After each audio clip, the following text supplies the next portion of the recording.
Hey everyone, welcome back to the Empire Fine Homes channel. I'm Elias. And I'm Alejandra. If you are buying, selling, or investing in Queens real estate, you need to hear this number. Today, we're breaking down the latest housing market trends for single family and multifamily homes. And there are some big shifts. But before we get started, take a second to like this video, subscribe, and hit the notification bell so you never miss an update. That's right. Let's start with the single family homes in Queens. The market is shifting. And here's what you need to know. There were 292 homes that hit the market last month. That is a 16.8% drop compared to last year. With fewer homes available, buyers have less to choose from, making competition tighter. That's correct, Alejandra. 182 homes closed last month.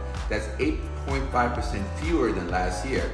However, over the last 12 months, a total closed sales rose by 2.3%, showing demand is still strong. And the average home sold in 75 days, which is 10.7% faster than last year.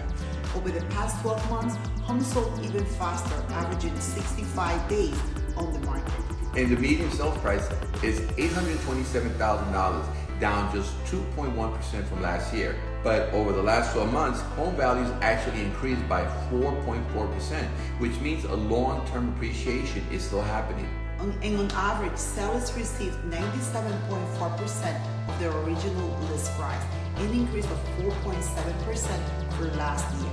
This tells us well-priced homes are selling quickly and close to asking price. And there are only 951 homes for sale, down 60.9% from last year.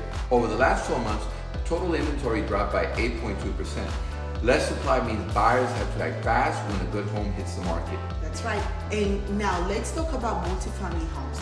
2 to 4 unit properties that are popular with both homeowners and investors. There were 108 multifamily homes that closed last month, which is down 20% from 135 last year. The average days on the market for multifamily homes is 67 days, which is 23% faster than last year's 87 days. This means demand is still strong even with fewer sales. And the median sales price for those multifamily homes jumped $1,100,000, up 7.8% from last year of $1,020,000.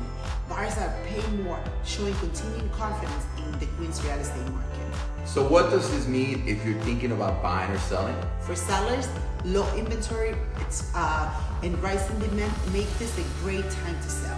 And for buyers, are offering close to asking price and homes are moving faster. So what this means for buyers, with fewer homes available and prices trending upward, now is the time to prepare to act quickly when you find the right home. Correct. So if you're thinking about buying or selling in Queens, let's talk strategy. Drop a comment or call today. We're here to help. And don't forget to like, share, and subscribe so you never miss a market update from us. Okay, Alejandra, that's a wrap for February Queens Real Estate Market Update. See you in the next video.